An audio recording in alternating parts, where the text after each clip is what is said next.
So, untuk mengingat lebih baik, feel the feeling, smell, taste the taste. Libatkan semua panca indera ketika belajar. Ini yang disebut sebagai experiential learning. Pernah dengar? Oke, you harus experience dong. Bagaimana caranya you bisa mengingat ekosistem, sementara ekosistem aja you nggak tahu. Yang you tahu adalah ekopatrio. You nggak akan bisa. No. Bapak dan Ibu ingin tahu siapa yang sebenarnya hipnosis yang paling kuat? Hipnosis yang paling kuat bukan yang ada di jalanan. Hipnosis yang paling kuat bukan saya. Kalau ada orang yang bilang hipnosis paling kuat adalah dia, that's bullshit. Hipnosis yang paling kuat adalah media. Setahu saya, dulu saya nggak pernah khawatir tuh dengan kekurangan kalsium. Sekarang middle age semuanya ribut tentang kekurangan kalsium. Dia dibombardir kekurangan kalsium. Oh iya ya, kok ini saya kok nggak enak ya, saya kurang kalsium kali. That's the beauty of hypnosis. Okay, now, smell the smell and so on. Now ini yang paling dahsyat ini. Prinsip nomor 4. Semua informasi yang berkenaan dengan konten seksual pasti mudah diingat. Come on, I know that. Enggak tuh, saya enggak. Ya, first experience pastilah, ya. Pasti sampai kapanpun. Tahukah Bapak dan Ibu, ada yang pernah dengar ini? Ada yang pernah dengar ini? NDE, ada? Near Death Experience. Yang orang udah secara klinis dinyatakan meninggal, kemudian dia balik lagi. Apa yang terjadi? Yang terjadi adalah ketika ditanya, ini ada buku yang mendokumentasikan seluruh kasus NDE. Seluruh kasus NDE ini didokumentasikan. Apa yang terjadi? Ternyata rata-rata orang yang sudah sempat ke sana dan kemudian balik lagi, semuanya sama, melihat sesuatu yang sama. Semua kasus NDE bilang ketika dia meninggal, apa yang terjadi? Pertama, dia melihat cahaya putih. Pasti cahaya putih, semuanya cahaya putih. Cuman bermacam-macam bentuknya. Ada yang spiral, ada yang lorong putih, tapi semuanya putih. Setelah itu datanglah slide hidup kita, dari saat dilahirkan sampai kita meninggal. So ada yang bilang, otak saya ini kayaknya nggak bisa mengingat dengan kuat deh. No, kalau mau tahu buktinya, coba deh meninggal dulu. Oh, true, benar. You bisa mengingat semua action, semua kejadian yang pernah kita alami dari lahir sampai meninggal.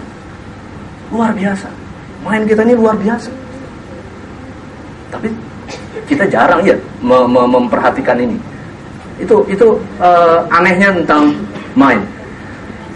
Oke, so prinsip kelima. Kalau ada yang ingin ditanya silakan di-cut. No, jadi gini. Semua informasi yang memiliki konten emosional pasti mudah diingat. Tapi emosional yang ekstrim, harus yang ekstrim. Kalau dia ekstrim positif, sangat membahagiakan, pasti mudah diingat. Kalau dia ekstrim negatif, sangat menyedihkan, sangat memilukan, pasti mudah diingat. Kalau biasa-biasa saja nggak akan diingat.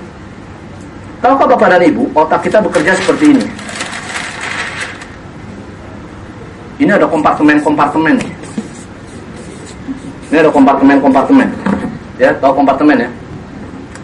Nah, ketika Bapak dan Ibu ajak anak Bapak dan Ibu ke pinggir jalan misalnya, dia melihat suatu bentuk yang rodanya 3, warnanya oranye. Dia tanya, "Mama, ini apa?" Bapak dan Ibu akan jawab, "Ini bajai." Lalu dia akan masuk nih ke kompartemen ini. Ini kompartemennya banyak, ada jutaan.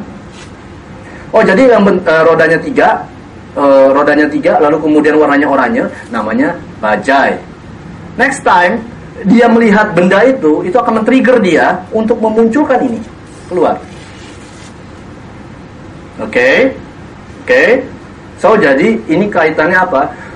Setiap pertanyaan pertanyaan anak Bapak, anak Ibu sebaiknya dijawab dengan baik seperti itu. Jangan kemudian bosen, "Wah, anak saya kok nanya mulu sih?" Itu jangan. Karena dia sedang mengisi kompartemennya.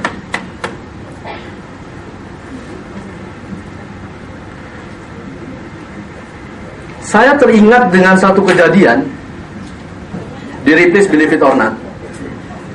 Ada satu kejadian di mana orang digantung dengan kulit apa? Kulitnya di sini, lalu dibawa dengan truk keliling gitu. Saya masih ingat sampai sekarang. Kenapa? Karena menurut saya itu aneh. Ditambah dengan saya mencoba membayangkan, hanya membayangkan saja, itu pasti sakit sekali ya kalau seperti itu. Sampai sekarang saya masih bisa mengingat kejadian, believe it or not. Artinya apa? Semua informasi yang aneh, lucu, tidak awam, itu mudah diingat, pasti mudah diingat. Ketika saya bilang unsur aneh, itu bukan berarti aneh seperti uka-uka atau seperti seperti itulah ya, bukan seperti itu. Tapi yang disebut aneh itu adalah yang tidak ada di sini, yang belum ada di sini. Itu aneh sebenarnya. So kalau sumpamanya sudah ada yang namanya roda 3 berwarna oranye, itu sudah tidak aneh lagi. Dia aneh karena belum ada di kompartemen. Oke. So jadi ketika saya berikan yang aneh, yang lucu, itu bukan berarti harus yang aneh seperti yang menyeramkan, bukan seperti itu. Nah, ini kembali lagi tadi saya sampaikan bahwa imajinasi sangat membantu dalam mengingat, So imajinasikan semua hal. Ini berkenaan dengan yang tadi, illogical thinking versus logical. Tahukah Bapak dan Ibu, pendekatan pendidikan Barat lebih ke arah logical thinking. Itu sebabnya Barat tidak pernah bisa mengalami kenikmatan berkontemplasi. Pendekatan Timur lebih ke arah illogical thinking. You nggak bisa meditasi sambil berhitung kalkulus, nggak akan bisa. Saya belum pernah bisa ketemu orang meditasi sambil mikir kalkulus, nggak ada. Saya pernah baca buku meditasi India, Tratak Priyatara. Itu Tratak itu body scanning. You relax. You hanya hidup untuk detik ini, detik yang sebelumnya tidak dipikirkan, detik yang di depan tidak dikhawatirkan. You just hidup detik per detik. Nyaman sekali. Dan tahukah Bapak dan Ibu bisa menyembuhkan semua penyakit Bapak dan Ibu. Ingat, dokter tidak menyembuhkan. It's you yang menyembuhkan. Oke.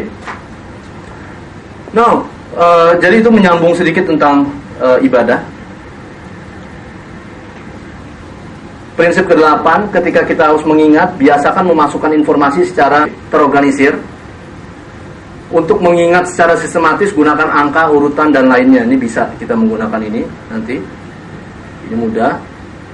Nah, 9. Prinsip ke-9. Ini berkenaan dengan prinsip kedua, di mana pikiran kita bekerja dengan gambar. So ketika kita harus mengingat jenius, tidak ada gambarnya. You harus create gambarnya apa. And the beauty of creating what you create, you cannot forget. Itu sebabnya kalau Bapak dan Ibu pernah membuat puisi cinta untuk kekasih, mantan kekasih, sampai sekarang mestinya masih ingat. Apalagi kalau datangnya dari soul dan bukan ngelihat dari satu majalah kemudian disalin gitu. Okay? That's the beauty of this. Okay, now prinsip ke-10, informasi yang didramatisir lebih mudah diingat. Gunakan perbesaan, pengecilan secara ekstrim. Ini berkenaan dengan imajinasi. Jadi ada cincin bermata rudal, ada mobil mengangkut keranjang sampah, seperti gambar ini. Oke, now 10 prinsip sudah selesai. Saya akan kembali lagi memberikan tes ke Bapak dan Ibu.